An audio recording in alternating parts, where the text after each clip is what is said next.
going on? How's it going, guys? Yeah, we're live. Sweet. Welcome to 101 Tokens Backyard Live Special with Bucketlist and Mindset Adventurer Daniel Kurlapski, also my flatmate. Welcome to the show. Thanks. What a delicious day we have. It's bloody beautiful. Yeah. Sauna. Yeah, we've already been down for a sauna. And yeah, just a delightful. So really feeling a bit like summer. So I hope wherever you are around the world watching this on replay or whenever, you are frothing out too. So today what we're going to do is have a quick chat about not getting too in depth with too many things for you to do, but I've recently read a book upon recommendation from this man called The One Thing. It's interesting to check out. It's got some great themes in it, but I've been just taking that forward of late because I tend to be a bit of a scatterbrain when it comes to trying to get tasks done. And I thought I might try and approach that, try and apply that today to bucket lists, because they're something that we all write from time to time, especially as we come into a new year. And I think you can get overwhelmed with them. So I just wanted, because Dan is a bucket list expert. He's always off on adventures. Just got back from Norway on a running adventure. But yeah, I just wanted to grab some tips and maybe just a cheeky little quick workshop on how people can really nail down those bucket lists. Yeah, you want me to get started? Yeah, mate, go on it. Go for it. That was an intro, mate. Yeah. Well, the one thing I think that aligns big time with creating a bucket list, because I think the misconception that people have when starting a bucket list is, fuck, I need to have my entire list ready before actually starting it. And I guess what's important is decide on how many you want to do and give yourself a bit of structure around it. So do I want to do 12 in 12 months? Do I want to do 8 in 8 weeks, right? And once you've got that down, sweet. Don't wait until you've got your entire list filled, but pick one or two, chuck them on your list and schedule it in to get that done that weekend. And then from that point onwards, you might be thinking, well, how the fuck do I find the other things on my list, right? 12 new experiences just off the top of my head. Start getting in the habit of asking people around you, and not just friends, like anyone you come into contact with. Start asking them the question, what's a hobby that you love doing that you might be able to teach me or take me out on for a weekend or whatever that might be. I had some, during the 52 new experiences in 52 weeks, I had some weird recommendations that I never would have thought of on my own, like fly fishing. And there was one of those canoeing rig things that outrigger canoeing, which I just wouldn't have thought of on my own. So you've got to ask other people that are in a completely different frame of mind and sort of exposed to different things on a day-to-day, and you'll get some crackers on your list there. So yeah, shit, yeah. Like, you got to find frothers, mate. It sounds like. Yeah. So if you're going about having, say, 12 new things, it's important, or however many. Usually, a lot of people, I think the top 8 things that people want for a New Year's resolution are your typical shit that you would know: fitness, spending more time with your family, trying to drink less is a big one. But I think what's also important about your bucket list is getting specific. So I think, like, if there is fly fishing and you've never tried it before, it's almost like you need to go that extra step and say, maybe I want to go fly fishing in this destination with this person.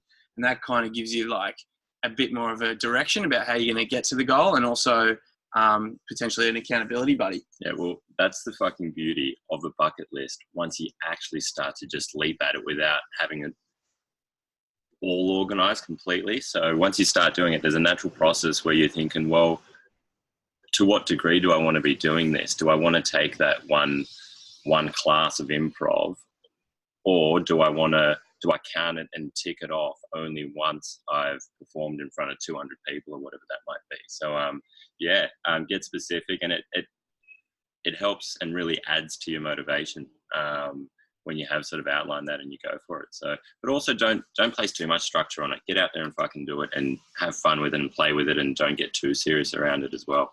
Otherwise, you just won't ever get it done. But somewhere in the middle would fucking work. So, yeah, exactly. Yeah, don't set too high an expectation. Yeah. Actually, one of 101 Tokens crew, Nikki Mason, lives over in Manly, and he signed up to a 6-week improv course.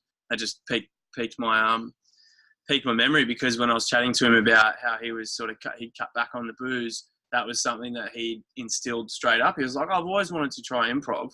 And just, search on the internet and bang, you can insert yourself into a new community like that as well, which is pretty cool.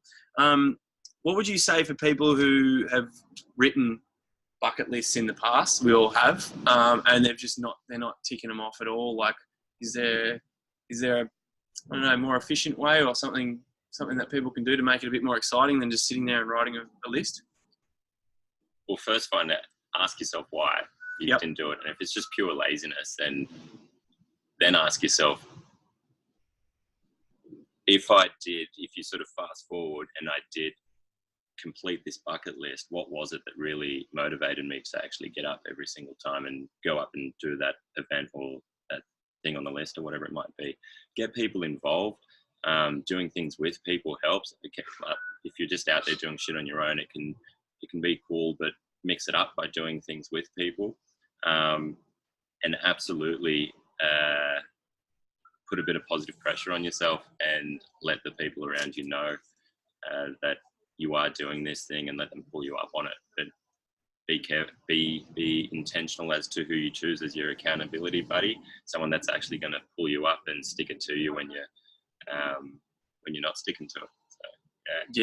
So, accountability buddies are huge. I think the space that gets opened up from drinking less booze allows you to tick off more boxes, and it is an important thing. And I guess as we're coming into the new year, what are the people, if you're going to be rolling over, like maybe you've still got a couple of months to go in your year long of 101 tokens, maybe you're resetting, maybe you've dropped off at some point and you're like, okay, I'm going to actually reset for 2019. Maybe 101 tokens, the booze reason that you set wasn't strong enough, and maybe writing a bucket list, or at least having that one thing that you're going to tick off for the year, will be the motivating factor, coupled with the booze, a shift in your booze habits. I'm going to add something to the last question. Put your list on, print your list out, or at least have the numbers 1 to however many you're putting on there. Print it out pretty fucking big and put it on your wall. Yeah. So that you can see it every single day. It's in your face every single day. Not only is it in your face, but when you start ticking them off, when we've just got in our mind that we've ticked shit off, we forget about the work that we've actually already done. So to have that in front of you, that I'm actually halfway through and I've done that, and you can physically see the work that you've done, adds to that motivation, adds to that fire to get that list off for the back end of the year and second half. So, even go to Kmart if you're in Australia, or wherever is a cheap store, and get a big whiteboard and stick it up, because everyone's got at least a little bit of space, and then it's not just you seeing it. Like, I've got a Jamie, Chris, Jared, legends. I've got a whiteboard in my room, and people will often, it looks like shit at the moment because I've reset it, but I've made it look actually decent, and people would comment when they go in my room, oh, that's cool. And you explain it and you go, actually, I've done this and this, which I plan to do, and that's it feels good to tell people about achievements that you've made. So what's up next for you, Dan? What's cracking with you? You just got back from Norway. You just tend to be, what inspires me about hanging out with you is you just think of something, and within sort of the week you've started working out how you're going to put it into practice. So what's up next for you, mate? What's cracking? I'm actually going to lay low for a little bit. You spent most of our winter in summer in Europe. I just got back from the Arctic Circle in Iceland, so but super pumped from that. It was a leadership tour of the Arctic Circle, and next year we're going to launch a running tour and then a hiking tour, 2 separate ones. So I'm super pumped about that, and putting all the groundwork in now to get that going and get a good crew going for that. So if anyone's interested in that, if you can spin that you need leadership skills in your role, you come on this trip and then claim the entire trip, get 30 to 40% back on tax. So just making it easy for people to go on one hell of a fucking adventure. For myself, I don't know, at the moment there's just a fuck ton of courses that I'm doing, coaching courses and a retreat that I'm signing up for today, which is next week, and then another 7-day course there.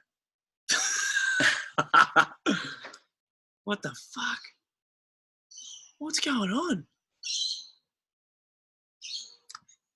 It's ended on its own. Yeah, I wonder if it knocked out the Zoom as well. Anyway, just finish it off in the Zoom, and then I'll just replay it. Yeah. Yeah. I think it dropped out. But anyway, yeah, keep going. Yeah, so a lot of courses. We've got New Year's, Lost Paradise. Oh, yep. So running an eye gazing event there, and then a bunch of retreats and stuff next year before we go to the Arctic Circle again. Sweet, yeah, and I'm going to try and rev up a few events, speaking at a few things next year as well, and I think maybe, New Kind Festival in Tasmania, definitely check that one out, and if there's, I think we're going to start looking at an actual 101 tokens weekend somewhere in Australia. Maybe we'll launch one in the UK as well, if we can, so that'll probably feature Dan and a bunch of the other experts that we've got.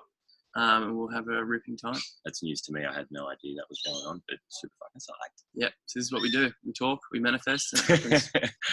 All right, mate. Thanks for that. We got to do the double. Oh, yeah. Nice.